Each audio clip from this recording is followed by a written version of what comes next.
dissect the aspect of society. I'm going to say that I don't think there is such a thing. I don't think there is an adult science fiction. I don't think there is a grown-up science fiction or a child science fiction. I think there's science fiction, and what an adult takes from it and what a child takes from it are two entirely different things.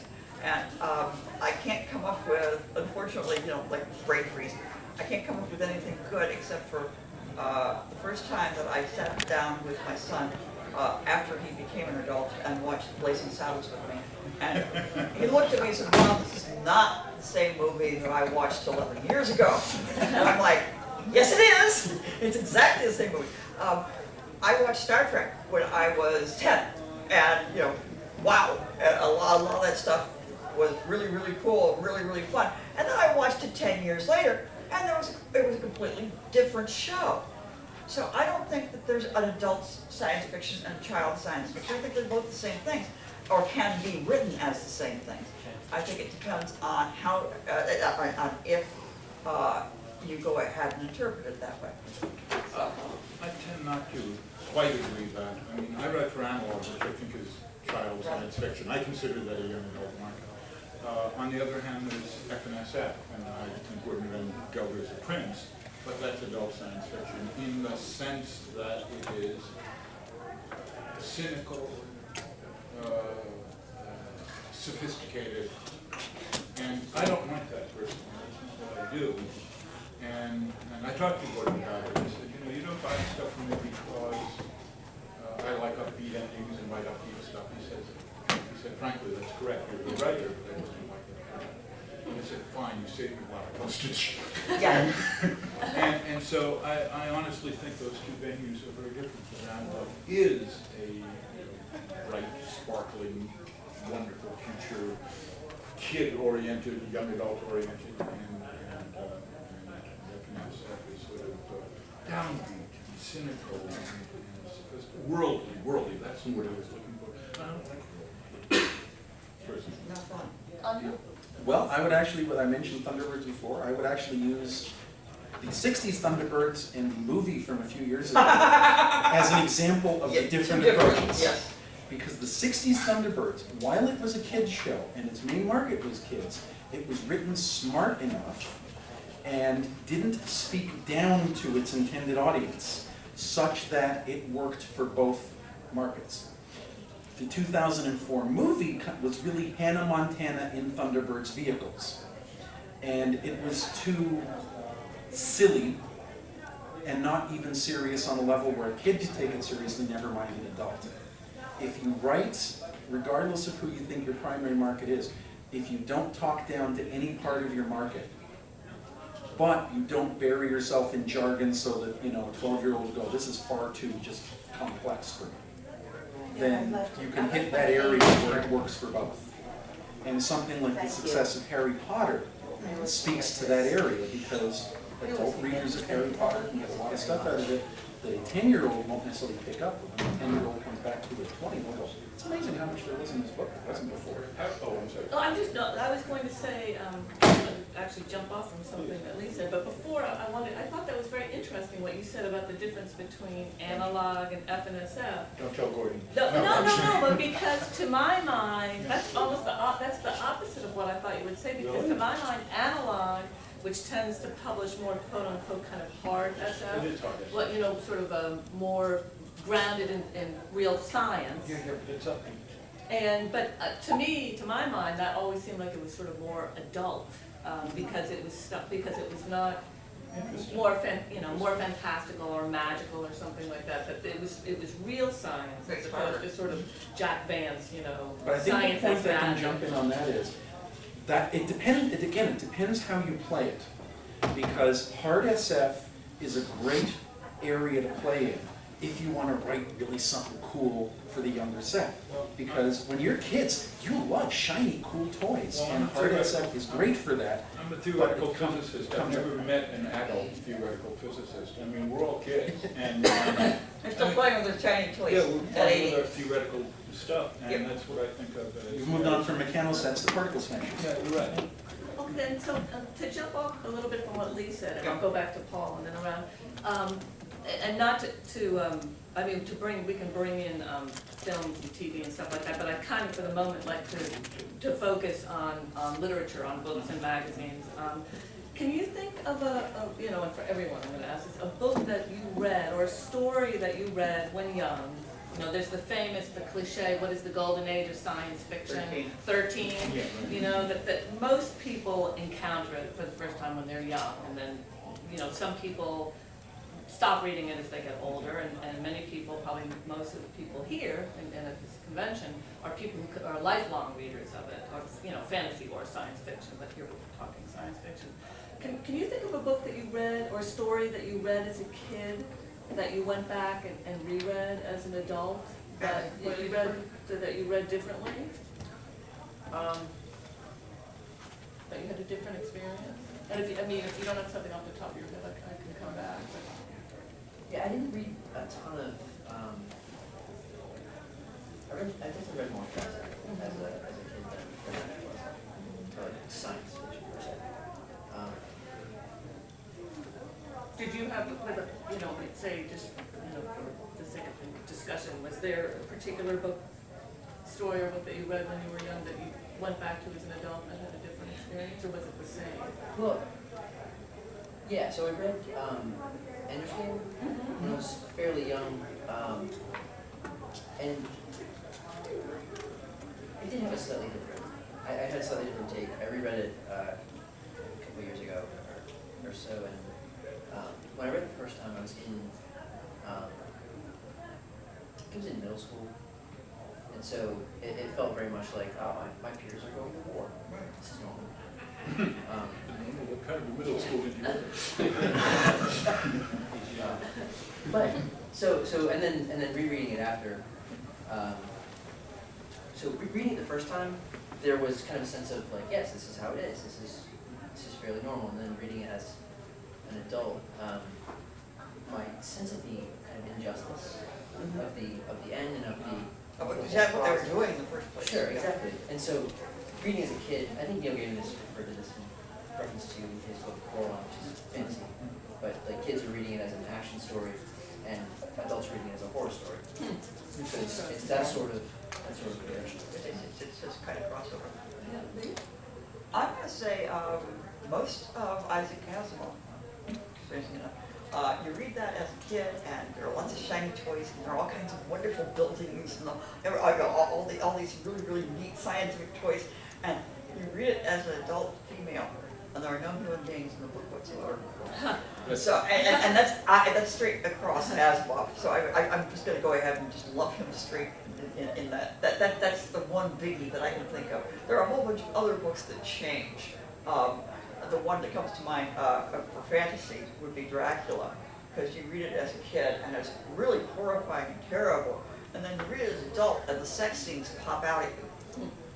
So that's another one. But I think that anything you read as a kid, if you read it as an adult and it was written by an adult, it's going to be a different book anyway. So I think that that's kind of a normal thing for literature. Those are the two just immediately. I can think of two offhand. One is the Once and Future King, which I Oh, loved as a kid, and I thought it was just marvelous. And reading it as an adult, I saw the dark side. yes. And it's a very serious book. It's a beautiful It's a beautiful book, but I read that and it was a totally different book when I read it. And the other thing is, well, first of all, I'm just going to make a quick side. I was one of these bratty kids that read all the Russian literature and thought I understood it at age 12.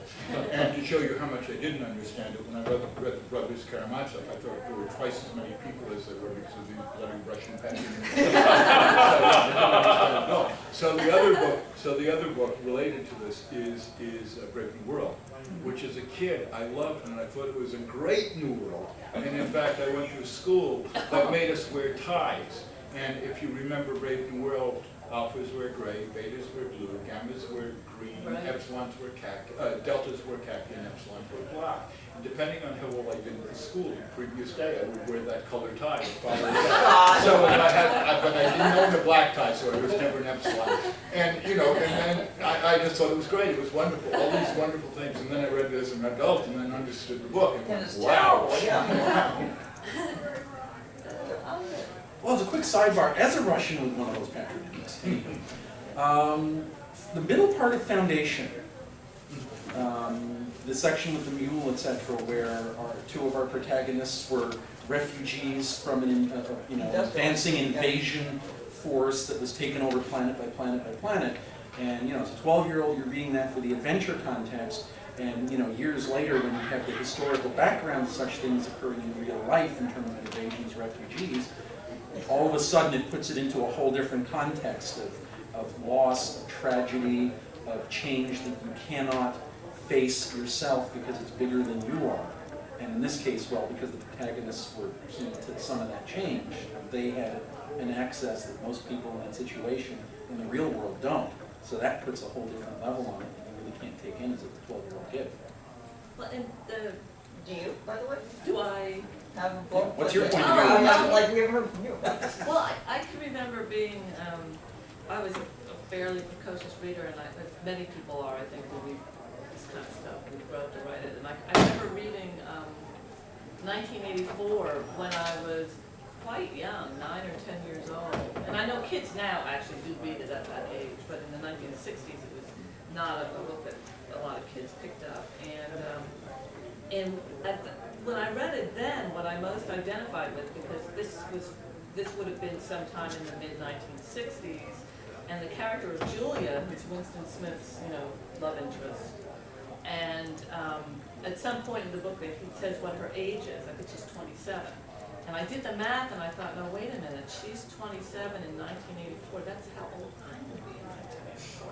So I read this whole book sort of thinking that, like, by the time, and I read it obsessively a number of times because I was reading it. I wasn't old enough to have any kind of critical thing. I knew it was a novel, but I didn't know anything about George Orwell. I kind of got that, I knew vaguely that it was, like fascism bad sort of thing, but I didn't get any of the nuances of it, and I wasn't aware of, Orwell's, his background, or I knew when it was written, but I didn't, catch all the references that were there for, an adult reader, or even a slightly older, young reader.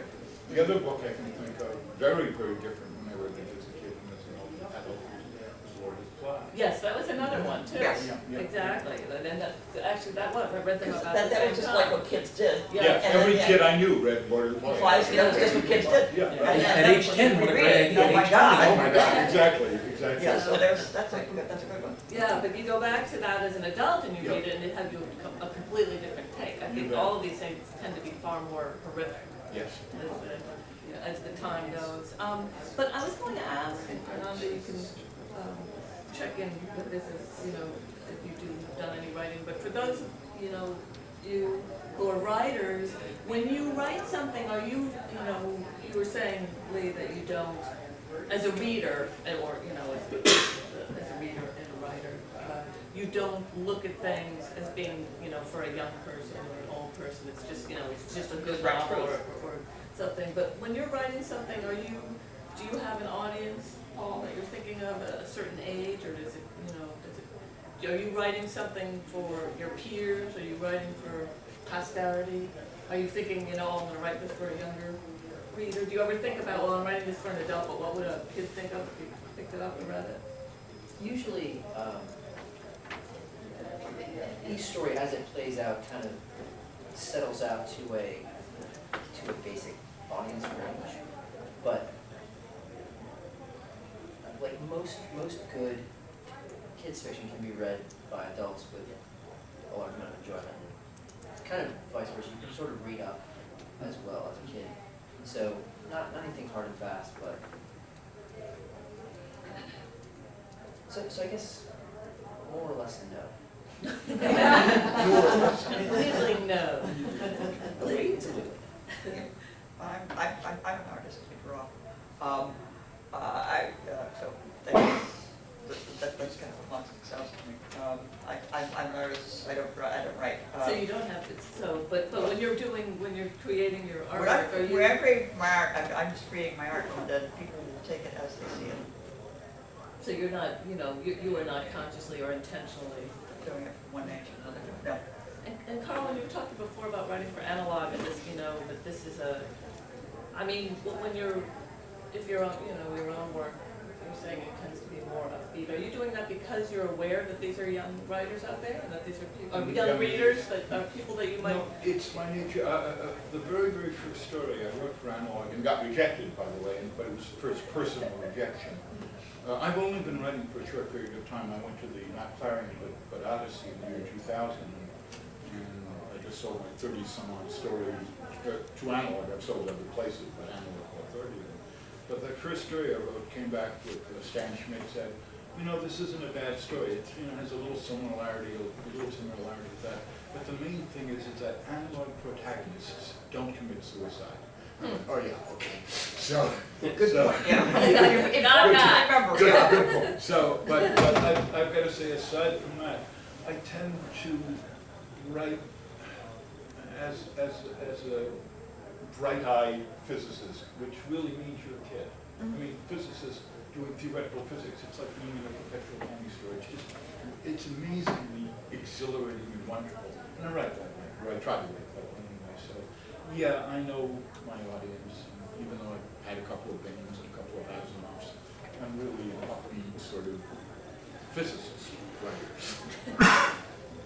Got nothing on that because I'm not a writer at all. Well, when you're reading something, do you go, when you're going, you know, in the bookstore, or Amazon, or the other's room or something, do you tend to be drawn to stuff that, you know, does your love of Thunderbirds carry through that you like YA stuff now? If it's done well, I mean, that's the basic thing. It's really hard for me to pin down. I mean, on one hand, if you ask me what's my favorite form of SF, I'd say hard SF. But who's my favorite writer? Harlan Ellison. So, who really has never written Right. hard SF. So if you're really tough, really I go wherever there's good writing. And I find that works for me in any medium, from written fiction, movies, television. If I find writers who hit for me and I think are really good writers and have something interesting to say about the people they're writing about and the situations they're writing about, I'll go wherever they are. I'm not even concerned about genre. In the way you asked the question, I sort of got a feeling of writing down to YA. I never write down. Yeah. Oh, no, I didn't think that. I was just curious And if the you. only thing that makes it YA, or the main thing for me is YA, is something that Asimov said they said, why do you never use a bad word? And I said, I don't want to, it gets into a comfort. And I decided I like that. So for me, I don't have any obscenities in my writing, and frankly, I don't have any sex minglings that embarrasses the heck out of me. And so I can't write it. So that's it. But I use as good a vocabulary as I can. Use the simplest word that means precisely what I want, which doesn't mean it's necessarily a simple word. But You're I hate writing the for idea- clarity more than anything else. No, I'm writing for clarity and In style. that I'm sense, trying to yeah. do style too. But the idea is that I think we shouldn't undersell or underrate 13-year-old readers. They No, are ever. superb, and so It's also the biggest market right now. The Yeah, YA and market for fiction is. And they are picky, and they are smart, and they Yeah. will and catch they you are- on things. and- oh boy, and the analog readers really catch you on things. And I'm thinking actually of making a sea change in the type of writing I do. Continue to write for analog, but actually write for YA. I like the age, I've taught the age. I think you can take a good, bright YA anywhere as far as teaching, as far as whatever. I like the age, I want to write. Oh, were you gonna say something?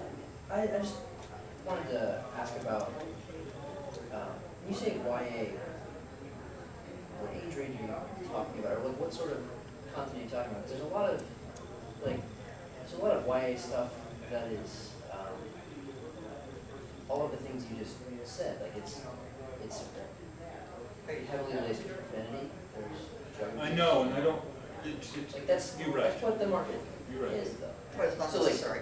Well, But middle usually, grade is like children. Why is well, it's a sort of usually I think, transitory period, right? yeah, I think it's still sort of almost a definition, correct me if I'm wrong, that YA really just means you've got a YA protagonist, that your protagonist is a child. Yeah, I think I think that is kind of the case, that younger people read it, because kids tend to read up. They read up. They read up, and I think, yes, most YA tends to have have teenage protagonists, although the readers may not themselves be teenagers. One of the things that Harry Potter, I think, did was expose the secret.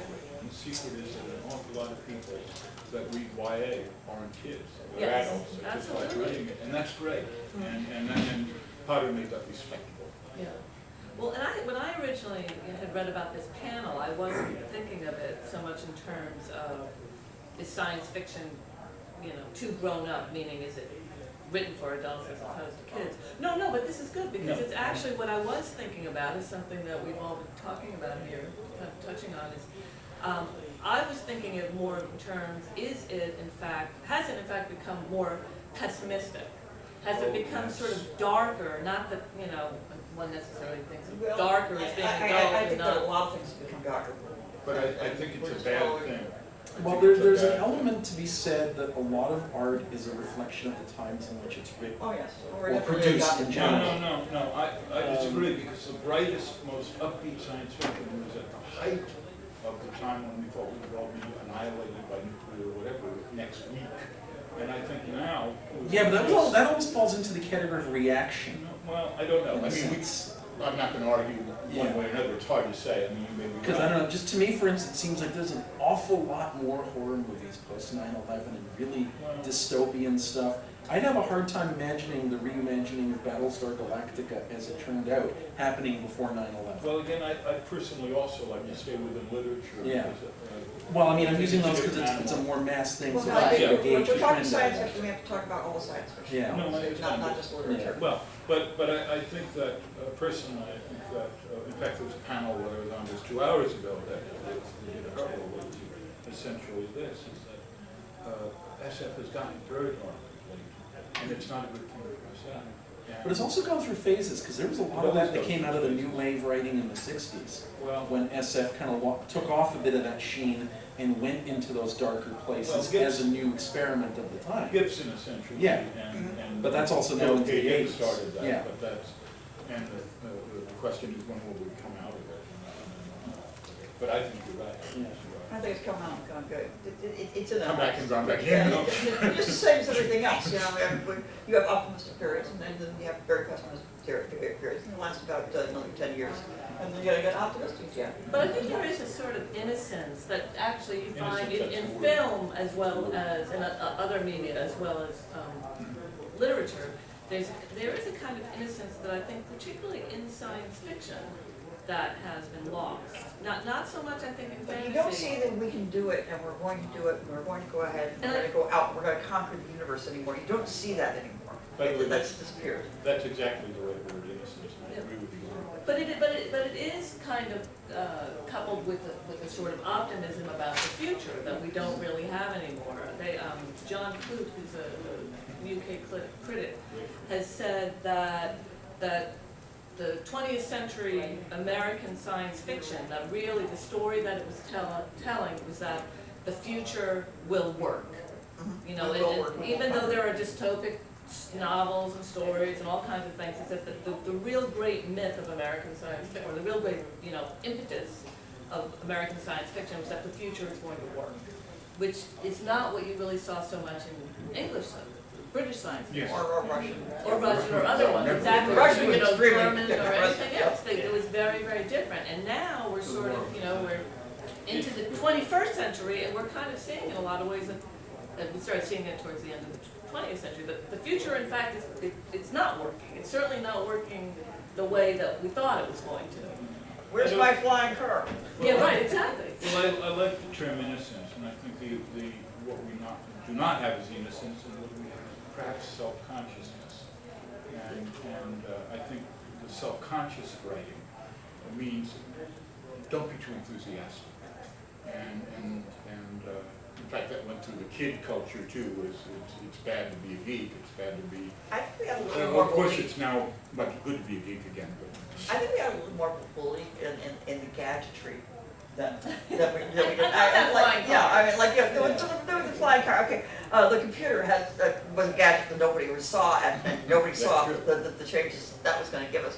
But we did expect picture phones and, you know, this, that, and the other thing. We expected the flying car. We expected to get into a car and program it, and we would go to the latest big city, well, going ahead and talking to our friends on the phone, that kind of thing. And then the gadgetry didn't work out. We had a belief in the gadgetry that we don't have anymore. Well, as a sidebar to that, I think part of what happened there is a lot of the optimistic, shiny SF of that period was about large gadgetry, Yes. like flying cars.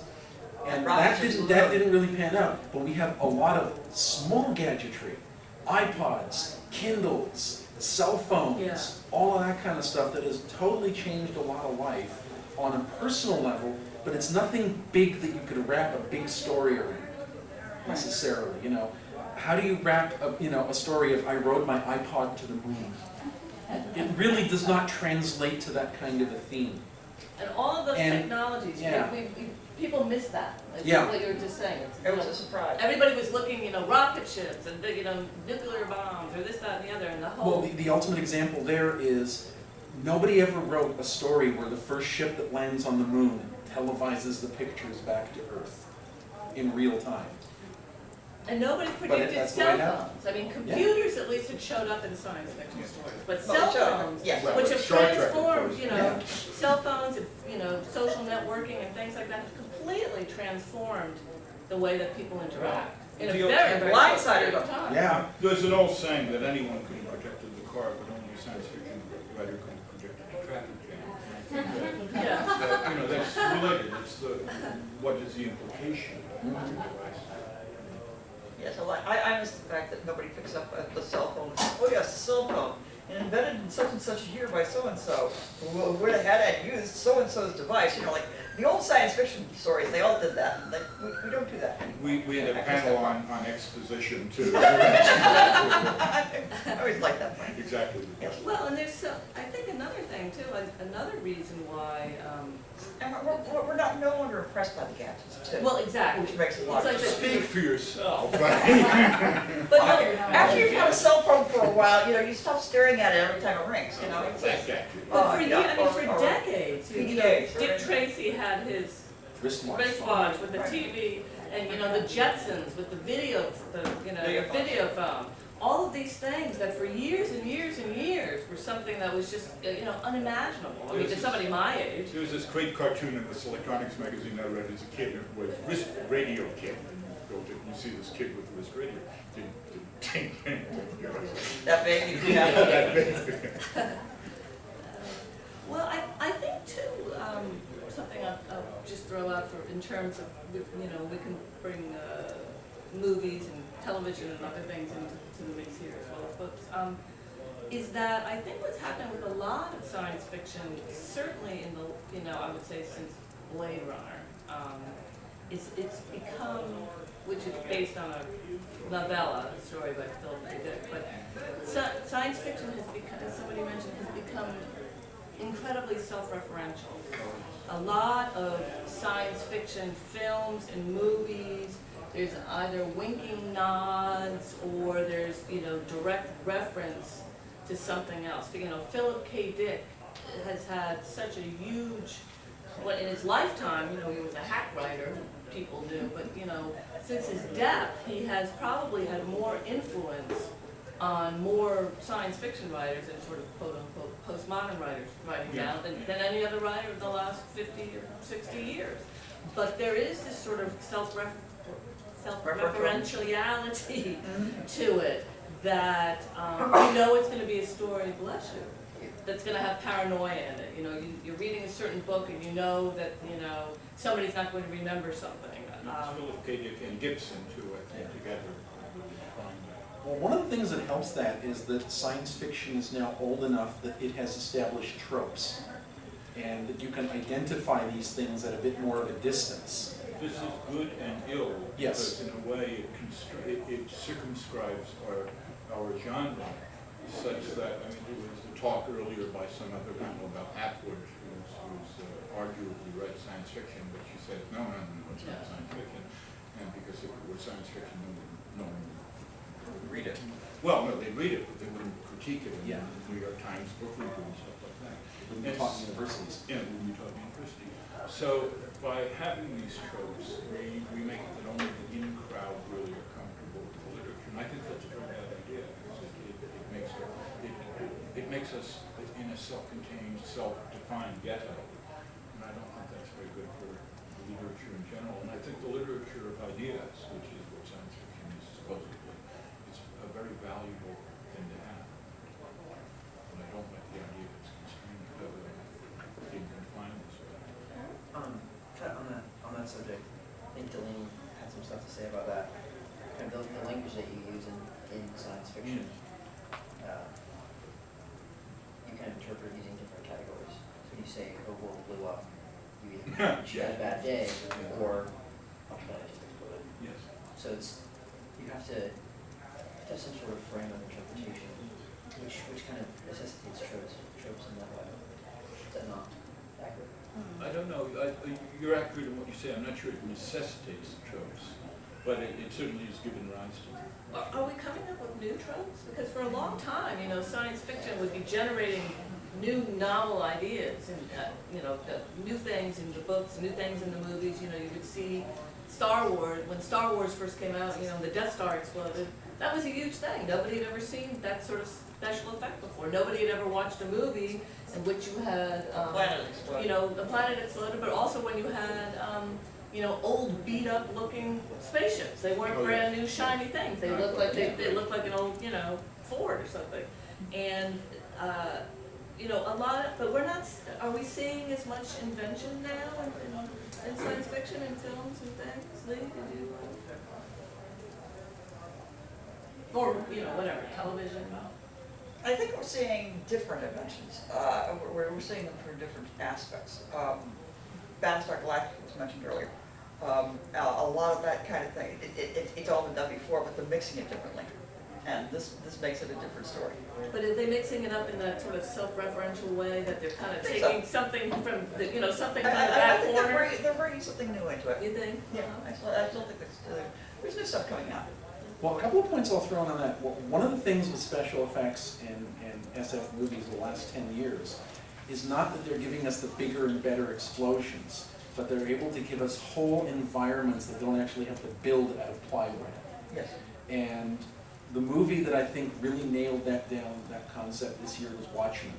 Mm-hmm. It gave you an absolute world that was almost like something a lot of us lived in 25 years ago, but not quite, and made it completely real.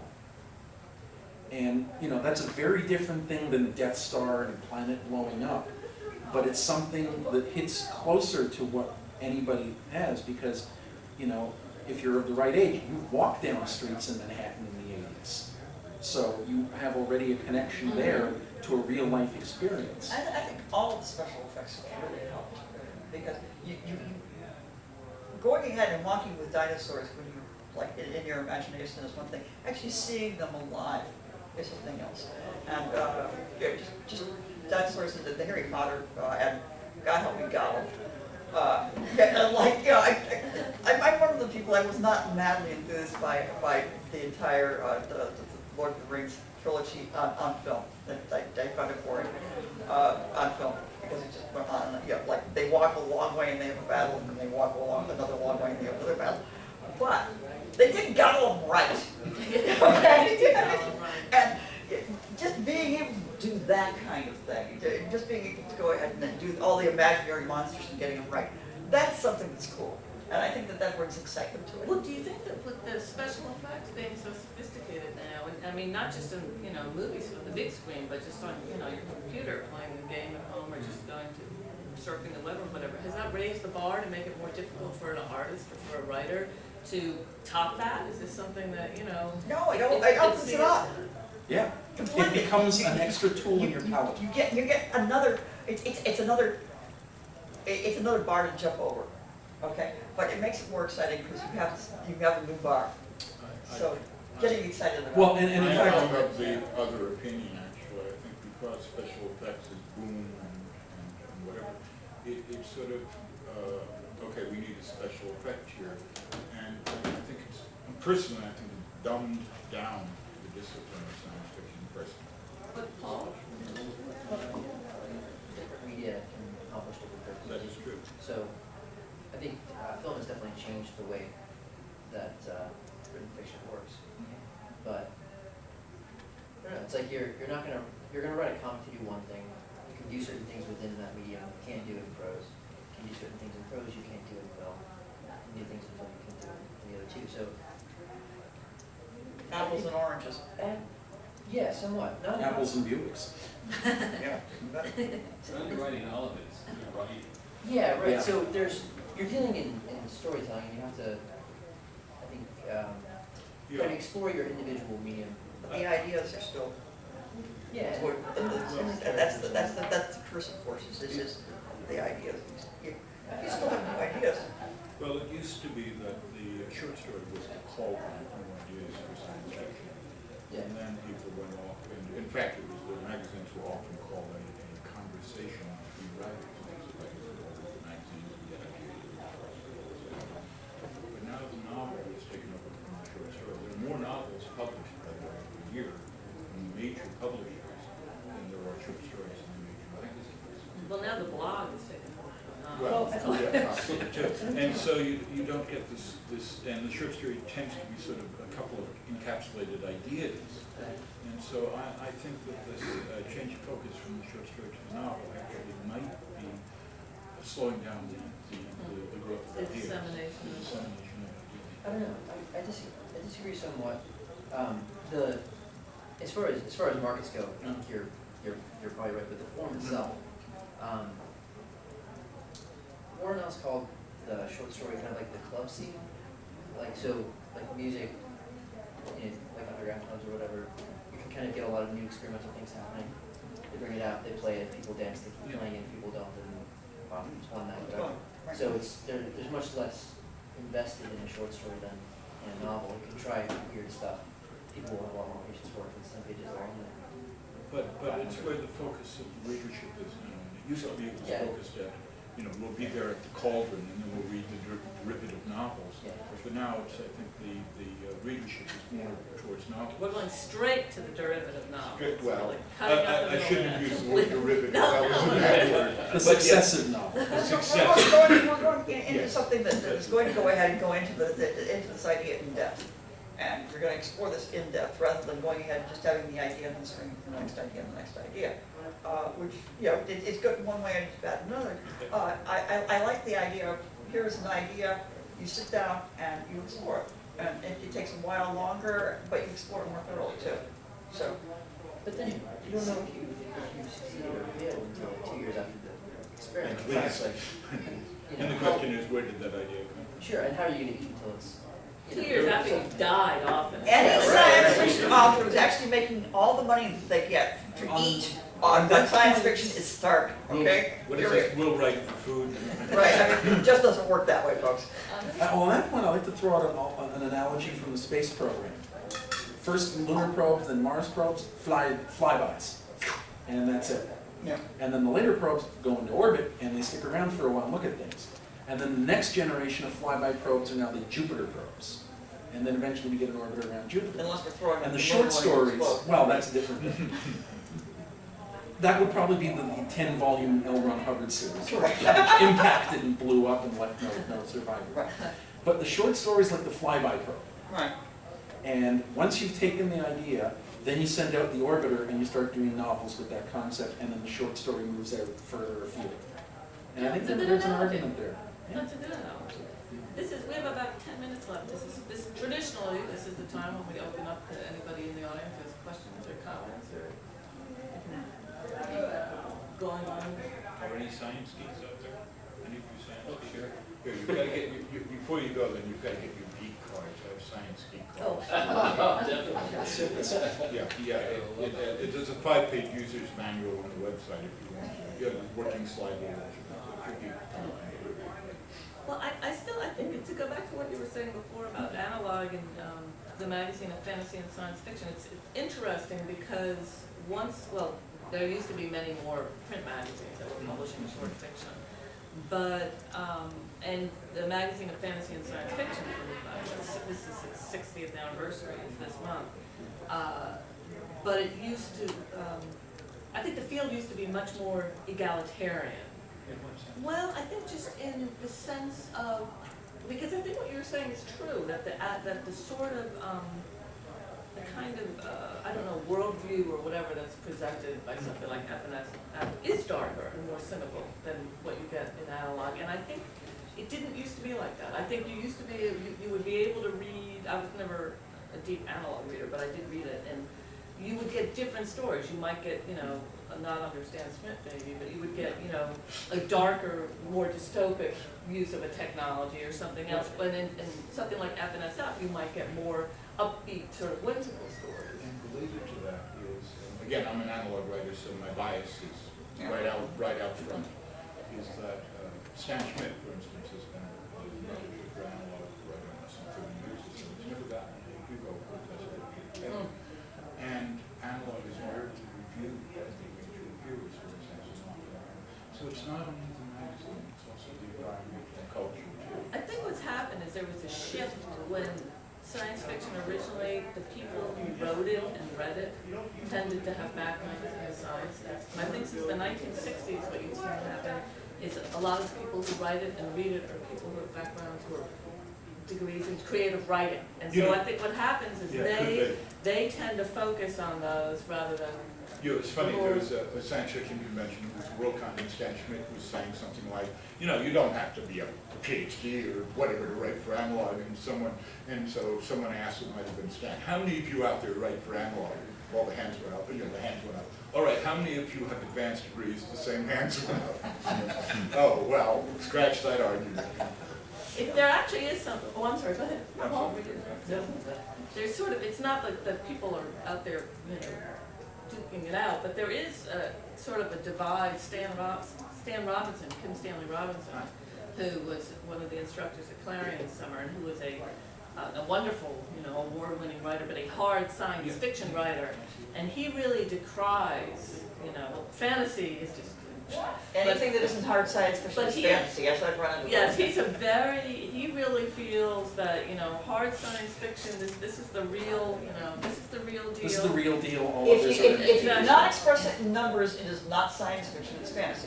And he writes very humanist science fiction, so But that's another thing. but he has a very, you know, his view is that anything else is not the real stuff. He's right, of course, You but know? Well, you get into, now we're going to get into the dangerous question of the difference between science fiction and fantasy. I'm not going there. Yeah, that's about 2.5, 3 AKA, hours. how big is our tent? Yes. Right, so, yeah, that's a completely different panel. Well, all right, we have a couple of minutes left. Well, the other thing- Oh, I'm sorry, was there? Just the first books that I remember reading after like Tom Corbett was like Robert Heinlein, and of course had basically will travel as opposed to one of his more adult novels. So I don't know what I would have done with the one where he's his own father and mother when I was in like 8th grade or 7th grade. But Which is about when I read that, and that was, you know, like, I had to have my parents explain. All you zombies? Yeah. Yes, all you zombies, Yeah. which is really, really fantastic Great science story. fiction, but it's like, you know, very weird. But anyway, you were saying. he did leave all his sex out of those early novels. And Yeah. Well, it's that the might have been juvenile- more appropriate for the very And young. yeah, well, the young adults, of course, you didn't talk about sex in the But yeah, 1950s anyway. exactly, we didn't. Yeah, but that we would do 1960s. it. Even at that age. The underlying. Well, the other point I was going to make about the change in the market between short stories losing their dominance and the novel becoming big is if you look at the fact that in the 30s there were pulp magazines for every kind of interest filled with short stories and maybe novellas. And then World War II came about, paper shortage, and we come right out of that, and boom, here comes television. Well, I think And early television was a lot of anthology shows, so each episode was a short story. And that, as television evolved into episodic, at least in the sense of a series with the same characters, but then most of the stories were standalones. Even when you get the Star Trek Classic, the original Star Trek, you know, what happened here was rarely referenced in another episode. And then you start getting arcs. And then you start getting arcs, and that starts coming in. So you have all these changes in literary, but a lot of what originally was a market for short story in any genre moved into those media, and that's why those other genres of magazines completely disappeared. It didn't. The number of people, and there were a couple of people that wrote for the anthology shows, but it was very true. Well, I don't mean the writers moved. Oh, okay. I mean the readership The moved. readership. You're Yeah. right. Okay, the writers did not. Yeah. Most of the writers that wrote for the television. The radio, by the way, Yeah. they did pick up a lot of the Yes. SF writers. Television did not. Exactly. But I mean, my point there was, you know, in the 30s, you had sports short story magazines. And by the Right. 50s, you had Wide World of Sports on TV. Who needs the magazine? Right. So they're all gone. Science fiction, because we could do stuff we couldn't do easily, and because science fiction on TV for a long time was not anywhere near as good as even the writing of 50 years before, science fiction continued to march on through magazines as it progressed then towards novels and such. I don't know. I think that if you say that, you know, the television has wiped out the short story, that I think In most other genres no, than science. no, because I think it's too simple. Because I think if that were true, we would not have the written form at all in a lot of things. I think there are different media, and there are different media that appeal to You'll still different find senses. a lot of things. short stories in, say, some of the women's magazines, very popular. But we have lost some of, there were We all have these lost a lot of specialty. Yeah, Yeah. sports mags and Yeah. hunting short story collections Yes. and thrilling air stories. Yes, well, there's an online discussion board called Fiction Mags that I don't belong to, but I know people who do, and all they do is talk about all, you know, every magazine that has ever published fiction, and and I have a friend who collects these things, and there was actually a quite successful magazine, I wish I could remember its name, and it was cowboy romance stories, but it was geared toward men. The readership was not women reading it. They were books that were written about cowboys with, you know, having relationships, not with other cowboys, but with women, and they had most of their readers were men. And the pictures, you know, if you looked at the covers, there were covers that were targeted more towards, you know, men than toward women, and so, you know, so what happened? Where are all Well, those? What happened to the cowboy romance readers? Where I never got to the point of golden retriever dog stories as opposed to beagle dog stories, and you that for different magazines. I'd like that. Are there other questions out there? I'm sorry, we don't have time. I just want to say, I was very interested to hear that, or if I heard it, it was over my head. Nobody said anything about the War of the Worlds that was on radio. Oh, That was right, originally it was a, yeah, And that was that for adults and children? yeah, well, it scared And, everybody. that was for- No, it's Halloween. Yeah. Yeah, coming up again. That's right, yeah, it was on Halloween. Was it? Yeah. Yeah. Yeah, Halloween 1938. Okay, we'll have, you know, just, we'll have a thumbs up, thumbs down, and then we'll adjourn. What do we think? Science fiction, is it too grown up, Paul? I think it's not wrong. You're not grown up enough, Lee? I think it's what it is, so I You think abstain? well, I don't think it's too grown up, I think that it is what it is, and that people will interpret it the way they want to. I think the question is too diffuse. The definition of grown up, Okay. I don't understand, so I'll SF, especially these days, is such a big tent that wherever you go in the tent, you can find whatever you like, whatever it happens to be, if it's grown up, if it's not grown up. There you go, there's a good optimistic grace. So, thank you all. Nebulous. Thank you.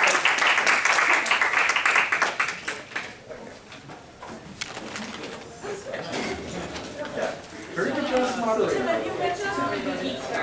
Yeah, Yeah, I want to.